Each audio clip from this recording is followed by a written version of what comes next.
Moi! Mä oon Mikko Seonilta.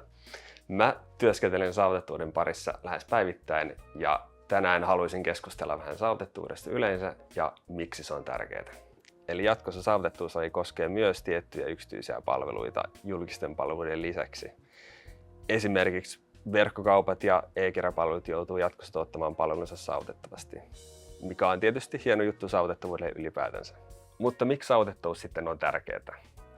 No, nykyään kun yhä useampi palvelu digitalisoituu, on tärkeää varmistaa, että kaikki ihmiset voi käyttää näitä palveluita edelleen, heidän erityispiirteistään huolimatta.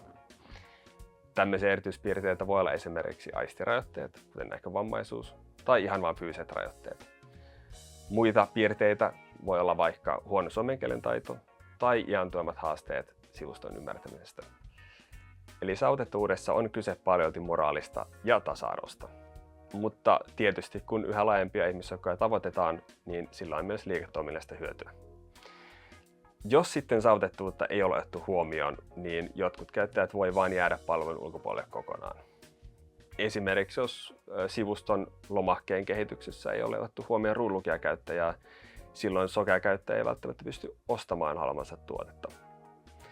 Tai jos esimerkiksi sivuston toimintoa kuvataan vain ikoneilla, silloin käyttäjä, jolla on vaikea hahmottaa sisältöä, ei välttämättä pysty käyttämään ollenkaan kyseistä palvelua. Ja eettisten ja liiketoiminnallisten syiden lisäksi voimassa on myös lakivelvoitteet. Nämä velvoitteet on aikaisemmin koskenut vain julkisia palveluita, mutta jatkossa myös tiettyjä yksityisiä palveluita, kuten verkkokauppoja ja e-kirjapalveluita. Tämä lain soveltaminen alkaa vuoden 2025 aikana. Saavutettavuus voi tuntua hankalalta asialta ottaa haltuun. Onneksi pienillä muutoksilla saadaan jo isoja parannuksia aikaan. Kun esimerkiksi saavutettavuus otetaan mukaan jo kehityksen alkuvaiheessa, on se helppo pitää mukana koko kehitysprosessin ajan. Kehitystiimien on myös helppo parantaa saavutettavuuden laatua työssään. Esimerkiksi ruudunlukijan käytön opetteleminen mahdollistaa kehittäjiä testaamaan uutta sisältöä apuvälineen käyttäjän tavoin. Tällöin helpot virheet löydetään jo aikaisessa vaiheessa kehitystä.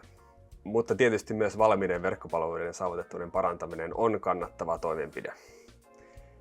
Esimerkiksi saavutettavuusasiantuntijan tekemän auditoinnin perusteella virheet on helppo paikantaa ja korjata nopeasti. Saavutettavuus vaatii siis sitoutumista tekijöiltään, mutta se on loppujen lopuksi kannattavaa. Kiitos, että kuuntelitte ja toivottavasti mukaan tarttui vähän uutta tietoa saavutettavuudesta. Jos heräsi lisää kysymyksiä tai tarvitsette apua projektin kanssa, niin ottakaa vaan rohkeasti yhteyttä. Ja muistetaan, että saavutettavuus ei ole pakoinen paha, vaan mahdollisuus meille tehdä verkosta avoimen paikka kaikille käyttäjille.